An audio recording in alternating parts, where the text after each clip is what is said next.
I'm excited because today we're talking about leadership, specifically servant leadership, and specifically, you being self-disciplined enough to always give and be that leader. All right, to always give and be that leader. That's what we're talking about today, and it's very specific.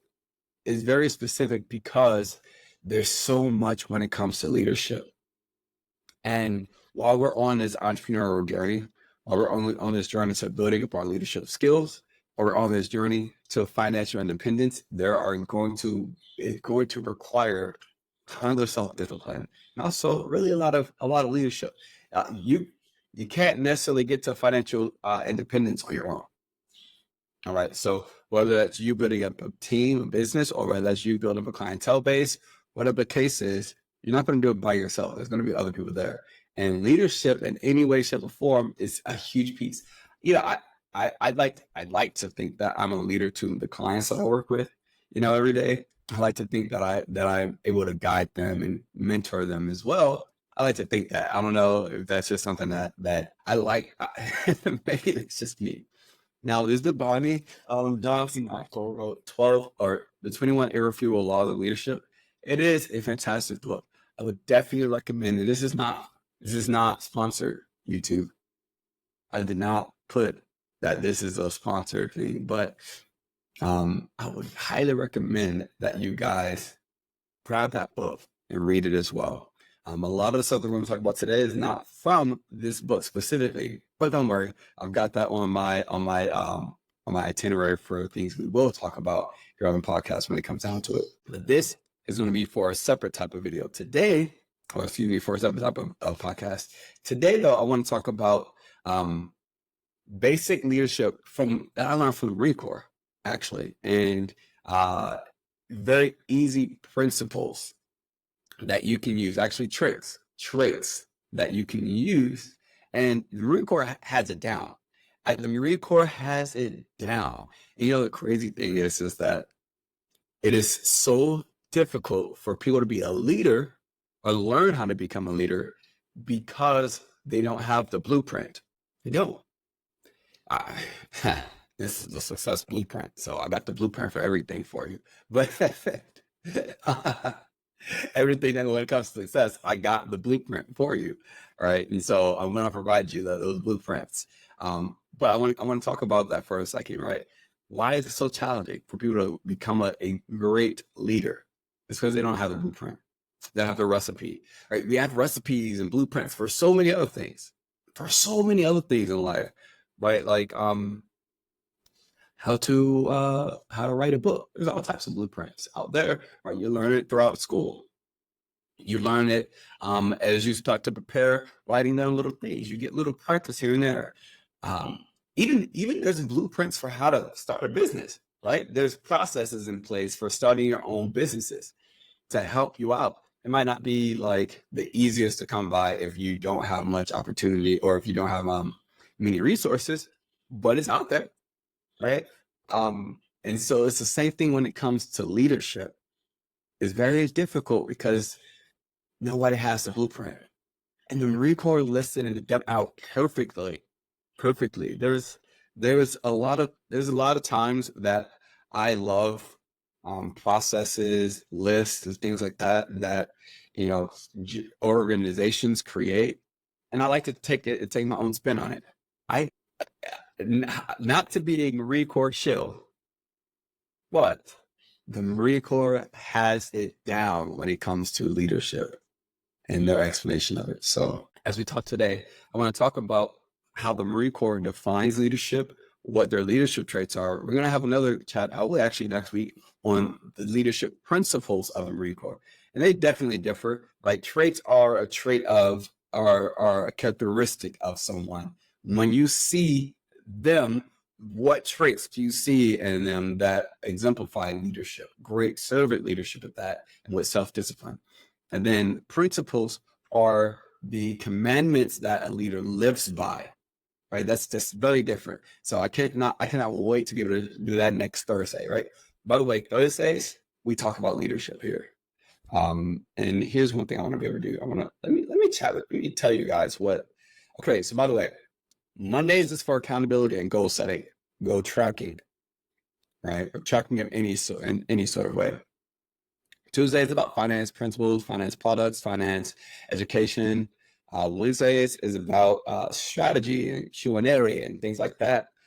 So like that's why yesterday we talked about how do you double your income. Like next week we'll talk about types of prospecting and ways that you can be able to build and develop yourself from that. Thursdays is about leadership development, and Fridays is about ownership, business ownership, very specifically business ownership. So I hope that's a really great pattern for you. So next Thursday, we'll talk about the 11 leadership principles that the Marine Corps has designed and how that fits into business, being a servant leader, an entrepreneur. So I am excited about it.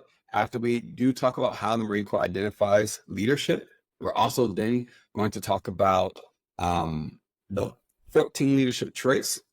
And then we're going to finish off with why it is so important to have servant leadership in business, what it can do overall. So I am actually pretty excited for it. Okay. All right. Let me get one last really good sip of my coffee. It's not one last one. You guys already know that we drink coffee this entire time. But let's take the next 30, 45 minutes to deep dive into leadership.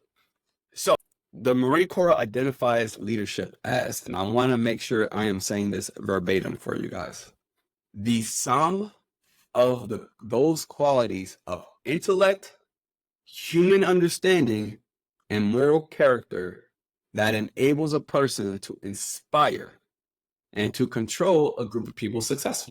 Which I love. The sum of those qualities, I want to write this down. The sum of those qualities inside human vicinity, very moral care. The sum of those qualities of intellect, human understanding, and moral quality. And I think that, it does look forward to you guys. Perfect. So first off, I love that it says the sum. It's not just having these three things. It's the sum of all of it. How it is not saying these are three things that qualifies you.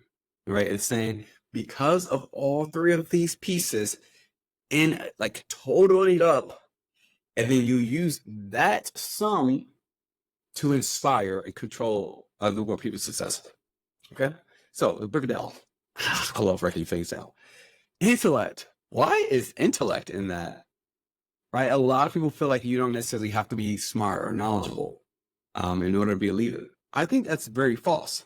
You have to have technical proficiency in whatever it is. Technical proficiency. Okay? What is technical proficiency? That's being proficient in whatever skill it is that you are leading, and whatever it is, right? It can be a hard skill. Like teaching finance. I don't know. It could be a hard skill like being a what is that? People that like I suck at thinking of things off the top of my head. You need hard skills. You also need soft skills like speaking to people and developing them, whatever the case is. But you need to be technically proficient. So that means studying, learning consistently, right? You need to read books to develop your intellect, to become more intelligent. Right? You need to study history so that way you know what things are like. People, we really truly don't change. We really truly don't change. Okay, as a whole, individually, yeah, but as a whole, we truly really don't change. The only thing is to become more aware of what we've done in the past. That's really it, right? We are great at developing, and we're great at understanding. So intellect. That's why intellect is so important. You need to be technically proficient. Kind of talked about it a couple of days ago when I said that you need to be street smart. Actually, I don't think I talked. I do so much leadership development. In fact, sometimes I forget what I said here versus So intellect is huge. Second, human understanding. I love that just because it's important to be able to have that human touch and that empathy the empathy to understand human beings is obviously not enough just to it's not enough just to be like, well, yeah, so you were not disciplined in this manner, and this didn't happen to you, and I don't care if like you had a loved one that passed away, you should have done this, or whatever the case is. I think that human understanding goes so deep. It's kind of like my spiritual belief, right? Is that we are all human beings living a human experience. And the tough thing is that not one of us has ever lived a human experience before. So none of us can try and really tell somebody else how they're supposed to be living a human experience. Now, obviously, when it comes to like cultural values and morals and ethics and things like that, that's where things kind of take off in a different manner. But I'm thinking just the human experience overall. We all have we all live in a human experience. And the more you can understand that concept right there, the human experience is something that we cannot control. It's something that we are living, that part, then you get the chance to understand more about this human understanding when it comes to leadership. Because then you can understand the fallacies of humans. You can understand how to be able to forgive humans. You can all the rest of those things, right? Human understanding, I love that.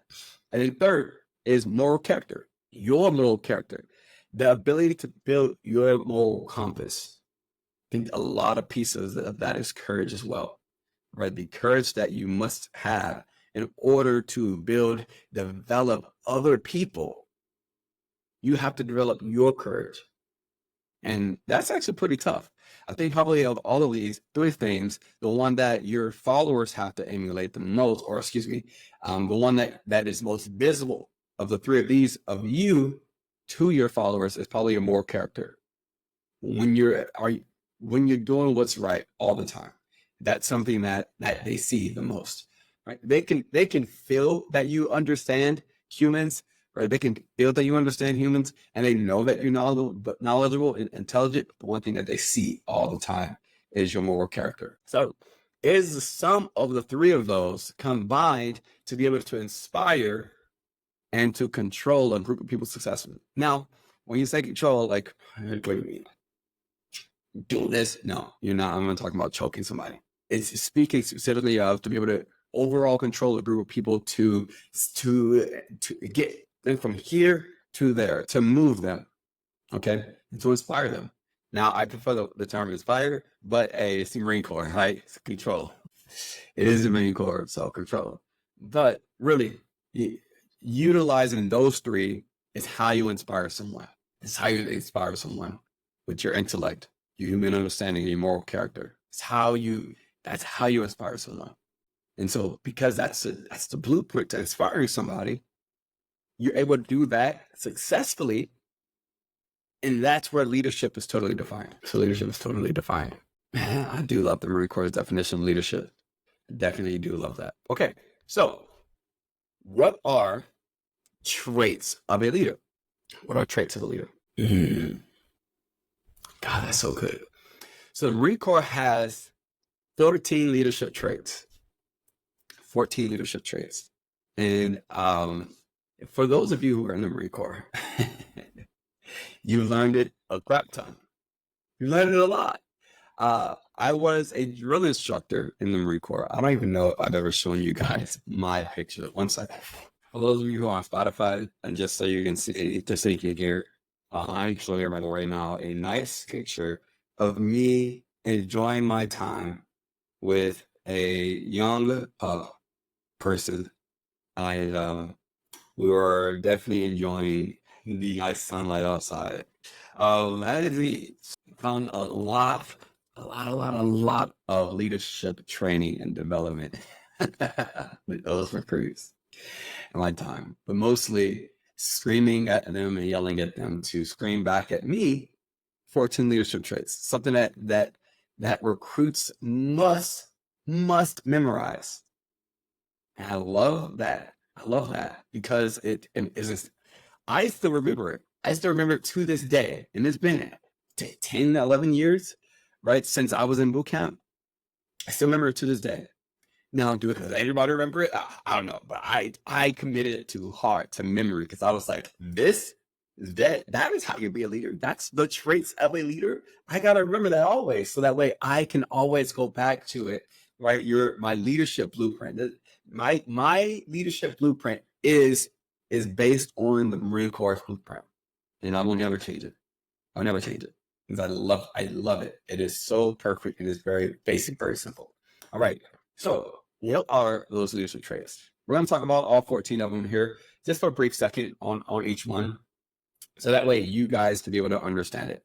And hopefully you take these traits and you start to change yourself in a way where you are, right? Each of these traits allow you to evaluate yourself on the scale of 1 to 10. And where are you on this scale of 1 to 10 with your leadership traits? So a good one for these, actually judge and measure yourself. Be very honest with yourself on your abilities. And I promise you, all you need to do is put it on a scale just like this. All the leadership traits from where you are, 1 to 10. And I promise you, just from doing that, you're going to experience dramatic difference in your entire life, personally, professionally, physically, financially, emotionally, romantically, sexually, whatever the case is. You will become a much stronger leader just by evaluating yourself. Because of that, you will then start to identify places and areas and improvement, places for you to get the chance to practice these leadership skills. So I would encourage you to do that exercise. I promise it will change everything.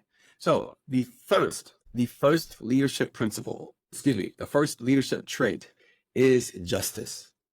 Justice. How just are you in your decision making and your judgment, right? How just are you? Are you righteous?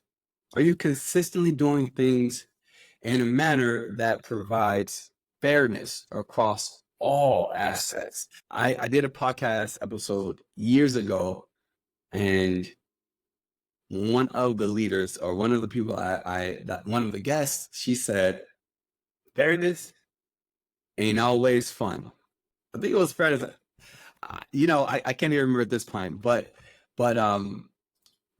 fairness and always, it ain't fun to be fair, and nobody likes, and it ain't fun to be fair, and fairness never brings fun, something like that. I can't remember off the top of my head. Maybe it wasn't even a podcast. I think it was actually at work.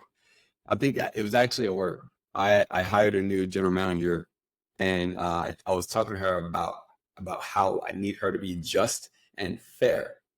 And she told me, look, fairness ain't fun. And I was like, yeah, there's something else to it that I really loved. Right. But you guys get the point, right? Be just. You should always have justice. When situations come to you, you have to be able to step back from an unbiased standpoint, not take any sides, but be fully 100% fair. Most people don't like fair. And because of that, most people don't like your justice. And a lot of times people resent you who don't understand fairness and justice. They do. A lot of times they do. And it is unfortunate because it harbors and it encourages people to stop being fair. And it encourages people to take specific sides. Be just in everything that you do. It's not always fun, but I can promise you, no one will ever say that you were not fair if you're always just. But I'd rather someone hate my judgments, my decisions. I'd rather them hate it than to say that I'm not fair. That will never happen. You will never be able to say that I am not a fair person. I am 100% just in everything that I do. Okay, good. Next, judgment. Judgment. Your judgment needs to be top notch. It kind of goes hand in hand with justice, right? But here is where you are able to make decisions fairly, but also you're able to do it in a quick manner to where it's also light. It's kind of like justice is the effectiveness of judgment, and having a quick decision maker is the efficiency of judgment. Just he's kind of broken down into those two pieces. All right. And we're also going to talk about the decisiveness as well as the leadership trait. Right. But your judgments need to be unbiased, ethically unbiased, right? And obviously it should be fair and just, but should also come quickly as well. So how good at you when it comes to making different judgments? Do you prejudice individuals based on circumstances, things like that? Bad. Decisiveness. Again, it's the opposite side. Well, not the opposite side, but it's the efficiency section of judgments, right? Efficiency. What does that mean? How good are you? What is the quality of decision making that you have? What's the quality of decision making that you have? And then how quickly can you make those decisions?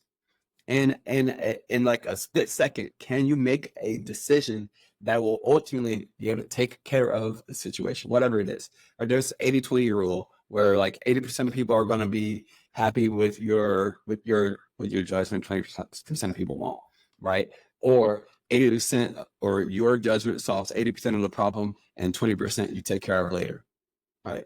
That's when it comes down to your decisiveness. Okay, your decision-making abilities. Well, how can you improve your decision-making abilities? Well, a lot of times there's like a lot of like really cool brain power stuff out there that have nothing to do with like leadership at all. But go and do some of those like brain power exercises where like they require you to like think quickly on your feet and things like that. That like there will build your decisiveness within leadership all the time. Because you'll get some leadership conflict that is time sensitive. That also requires you to have quality judgment as well as being fully, completely fair and just. Okay. So 3 of those, I love how 3 of those are first because it kind of takes care of that little level of section. Okay. Next is initiative. Initiative is the 4th leadership trait. So when it comes down to initiative, this is all about your ability to start things without being asked. Your ability to be creative and do something fresh, do something new or innovative to be able to grow yourself and others and other processes. Okay. And so I love that initiative is something that we define as a trait of a leader, because that's another one of those pieces where your followers will visibly see your leadership, like as you are doing it, right? Always be looking for, what else can I do? What else can I start? How am I following everybody else? Am I following the leader of everyone else? Or am I taking what's there and improving it myself without being asked? Am I going and asking for more ways, especially when it comes to servant leadership, right? Am I going and asking for more ways to change things, to help things, to improve processes, things like that, right? So that's your initiative. I feel like all of my leadership traits, my initiative is probably definitely at a 10, and probably my best leadership trait. For me, my best one. I'm not going to necessarily say my favorite one, because it's one of the ones I love, but that's the one that I really pride myself on. I remember like back when I was a corporal in the Marine Corps. I think it was like 2 or 3 years into my time in the Marine Corps. I was being judged on my initiative. I was being judged on all my leadership traits, right? And my initiative was only at above average. Right. So you got below average, you got poor, or you got unacceptable, below average, average, above average, exceptional. Right. And I'm like, I had a bunch of, above averages and exceptionals and averages and things like that across these leadership traits. But all I saw was initiative was not exceptional and I lost my mind. So I'm like, there's nobody else. There's no one else whose initiative is better than mine. No one else's. And of all of my traits, even if we were not comparing anybody else to me, comparing myself to me, of all of my traits, my initiative is much better. So I was like, redo that. Look at that again. Look at all those. You can change everything. I don't care. All the stuff that's an exceptional, you can move all that down. I don't care. But my initiative will show. It will show. Okay. Next. Decisiveness. Dependability is next. Dependability is the fifth leadership trait. Obviously, when it comes to being a leader, you need to have a certain amount of loyalty. However, your dependability is probably much normal for you, because not all the time can you be there in those instances.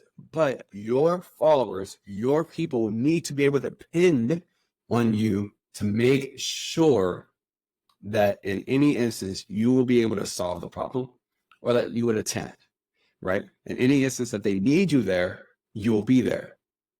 And in any instance that you say you're going to do something, you will do it.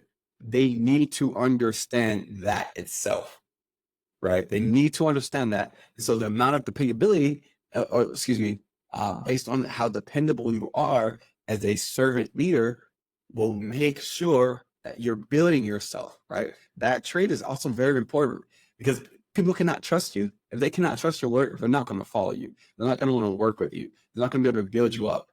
I mean, let's even go to being a parent. And again, we all know, I talk about the fact that I'm not a parent. I got dogs. Okay. Got my fur babies. Right. So I'm not going to tell you that you're being a bad parent or anything like that. I will say though, your children need to be able to depend on you, right? You are the leader. You are the servant leader of the household. Your children need to be able to depend on you as well, that you'll be there in the case that they need you, and that your word matters. Okay. If your word doesn't mean anything to you, is very much going to show up to everybody else. Okay. So dependability is the next leadership trait. What is the sixth trait of a leader? Sixth trait of a leader is your tact. T-A-C-T, tact. And while we're doing this, make sure that you guys are judging yourself on 1 to 10, based on where you guys are. Your tact. How good are you at dealing with negative situations with a smile on your face, without losing your mind, right? So that way you're never stepping out of your professional bearing. You're also talking about bearing here shortly too, about your tact. How good are you at being able to tactfully speak to someone, or tactfully speak to someone that maybe you don't like to work with? Now, in business, or as we're growing ourselves and work, or whatever the case is, there's a lot of times you don't like to talk to people. You don't want to talk to people, or people upset you, or they've aggravated you, or whatever the case is. Are you able to continue to work with them? And let's say they're one of your followers, right? They're a follower of yours. They're somebody that looks up to you. Again, you inspire them. Sometimes you're not going to necessarily want to be around them all the time. Being able to actually speak to them and work with them tactfully is going to be huge when it comes to your leadership. I think that's honestly one of the things that a lot of leaders leave off. It's just that, they don't have to follow me. I don't have to be their leader. You don't have to, but it's if you can, that will change their lives for them. It's if you choose to, and you're able to be tactful about it, that they can. It's like whenever I was district manager, I would tell the employees all the time, I'm not going to fire you, because that's not going to happen. I'm going to train you and teach you. Now, the training and teaching might be a bit tough for you because of your lack of discipline or all the rest of these things, because you're not coachable and things like that. But I'm not going to fire you. I am tactful enough to work with you. I am tactful enough to be able to do that, and I'm going to develop you. Either you're going to crack like a rock and quit, or you're going to shine and shine down to a diamond and be an amazing employee. One of the two of them. But just because just because you're not able to perform at the level that I want you to right now doesn't mean that I'm going to hate you or treat you like dirt or fire you. No, I can tactfully work with you. I think that's another thing that, like I said, I think that's a big thing that a lot of leaders leave off, is just that if they don't like someone, they don't want to work with somebody, they just ignore them altogether. Then you've got your your integrity. That is number 7. I'm doing this from memory, by the way. I'm doing this from memory so that you guys can also understand just how, if you commit it to memory, it's great. Integrity. Your integrity is huge, right? How honorable are you? Can people believe that you're going to do the right thing all the time when nobody's looking? The more integrity you have, the better as a leader you are, especially on your journey in entrepreneurship. Do you know how the face of entrepreneurship is so challenging? The face of entrepreneurship is so challenging because people always think that you're only out there for a quick buck, and that you're only out there just to take their money. That is tough. And so how are you able to be a servant leader for the people that you want to serve, and for those consumers, for those clients, for those families that you want to help, for whatever it is, when you're on the entrepreneurial journey? How do you get them to understand and see your integrity? You have to show that you actually genuinely care. That's number 1. But also 2, be open and honest about everything up front. Now, if your only goal is just to make money, you should not be in business. If that's your only goal, your goal should be to serve others and give them what they're missing. Give them what they don't have. Okay, that should be it. Next, the 8 or 9 leadership. 8 or 9. The next one is endurance. So when it comes to endurance in leadership, this is your ability to be able. It's your ability to be able to continue grinding when things are challenging. Can you persist? Are you resilient? Can you keep on getting back up when you get knocked down? And I can tell you right now, when it comes to leadership, you have to be in it for the long run. Leadership is a marathon. It's a marathon that never ends. So you must build up your legs. You gotta go work out, right? You gotta go work out and build yourself up as a leader, so that way you can be in it for the long haul. It is the most 24-hour job that you can ever have, ever, in any way, shape, or form, in any industry, in any relationship. Right? Again, I was talking a little bit ago about parenting. You have to be the number 1 leader of your household 24/7, which requires a lot of endurance, a lot of it, because you're gonna get punched, knocked down, you're gonna get chewed up and spit out all the time. You need to be resilient. You have to be. You must. It is not an option, right? Oh, I like endurance. I like the endurance one so much. That's what's one of my favorite ones. Make sure again, you measure yourself on the scale of with your endurance. Where are you at with your endurance? How much can you take until you're done? Until you say, you know what, I need weight. That's it. I cannot do anymore. Okay, so that's that one. Come up on the last year. Next is bearing. This is your ability to have a professional aura and attitude about you. Right? You're bearing. Now, I love bearing so much because bearing could play out in the form of like your appearance, like your professional appearance. Your bearing could play out, especially since we're talking about Marine Corps servant leadership. Your bearing could play out in. That's my stoic, angry face. I don't know. All right, but your bearing could play out in the manner of which your facial expressions are. Those behaviors.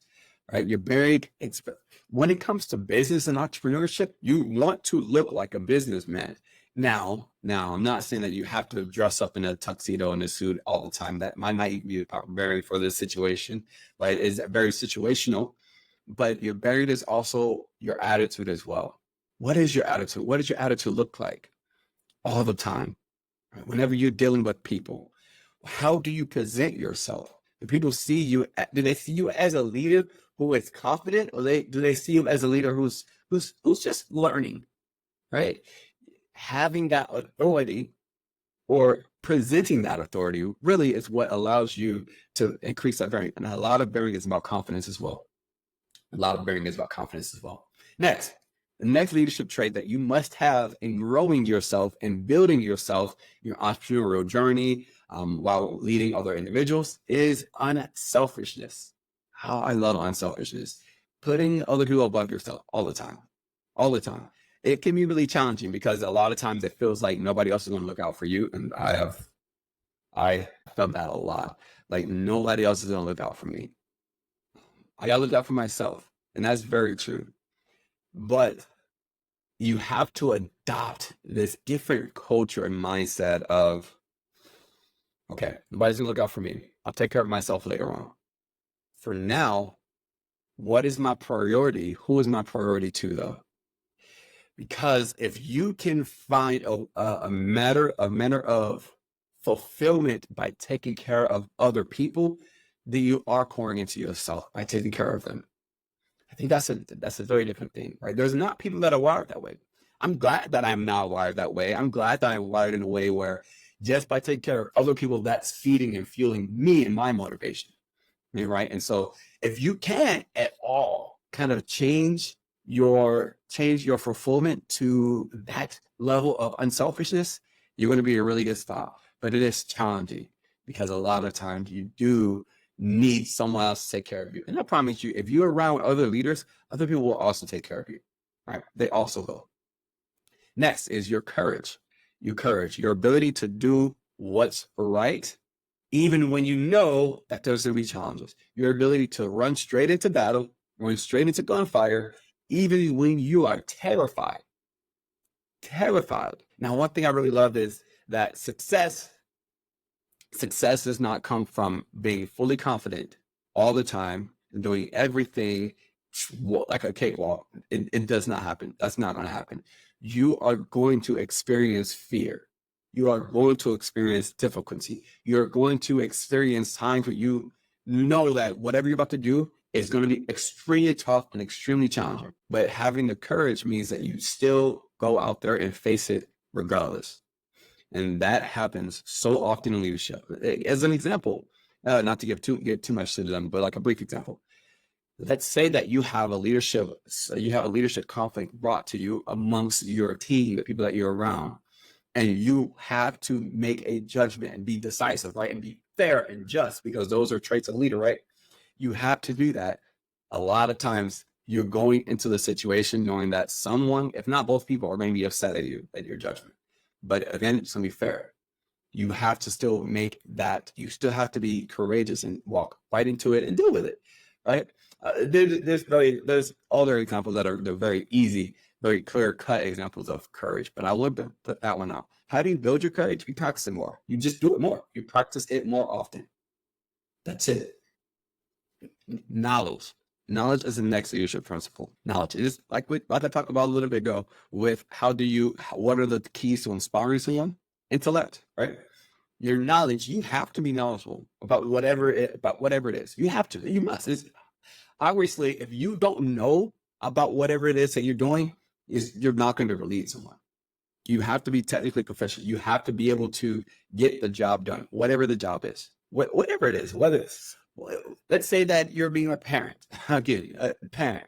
You must be knowledgeable about how to be a parent. You have to, in order to be a great servant leader of a parent.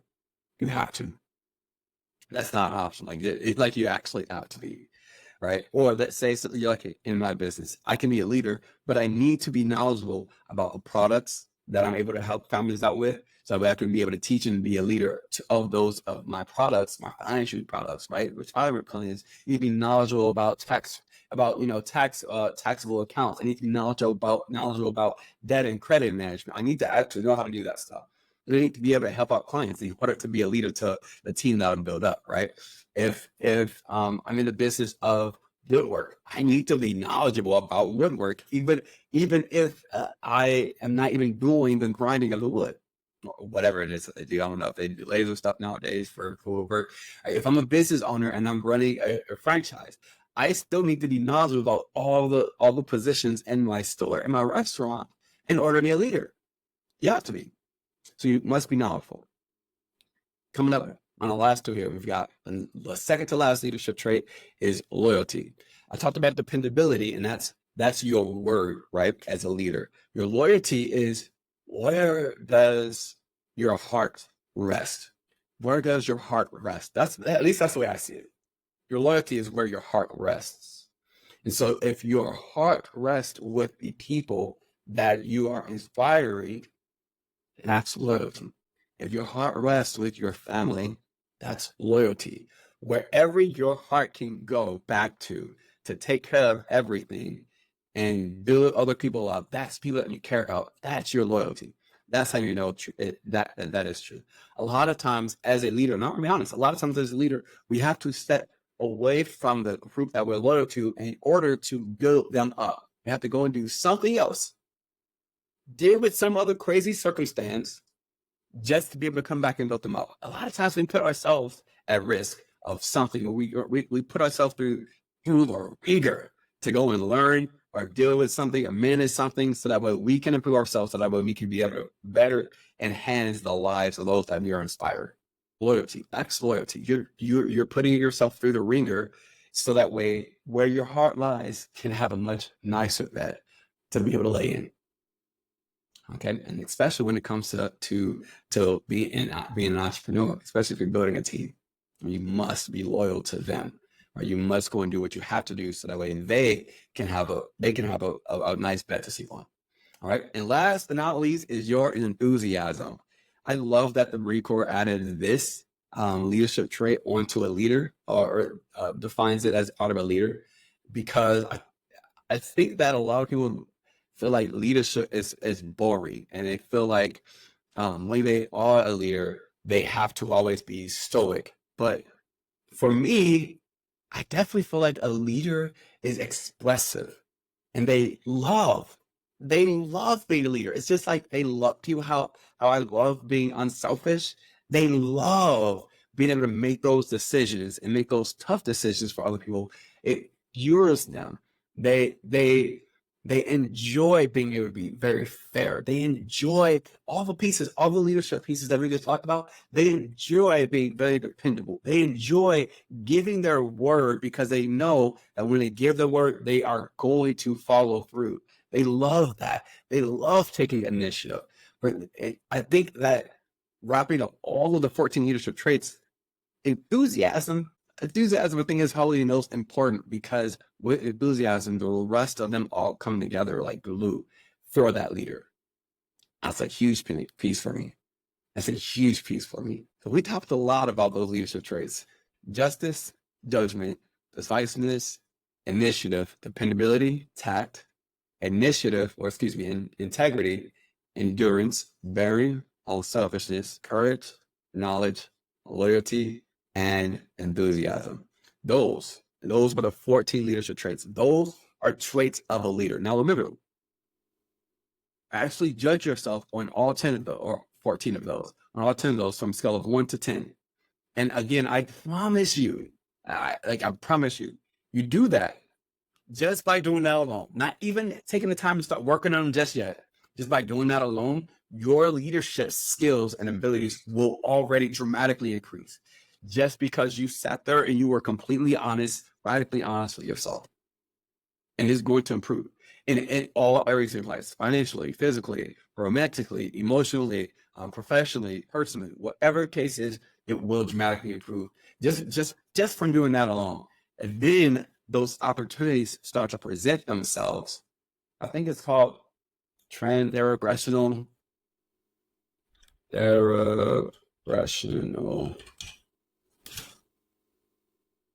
don't remember. Yeah, I cannot remember the word when you. I'm gonna look it up. Frequency illusion or recency bias is a situation where you recently learned about something and suddenly it seems to appear everywhere. It's the Bader-Meinhof phenomenon. aka recency bias or frequency illusion. Frequency illusion. So just because I just talked about those 14 things, and if you rate yourself on a scale of 1 to 10 individually, you will start to see opportunities everywhere for you to build yourself up on those different traits.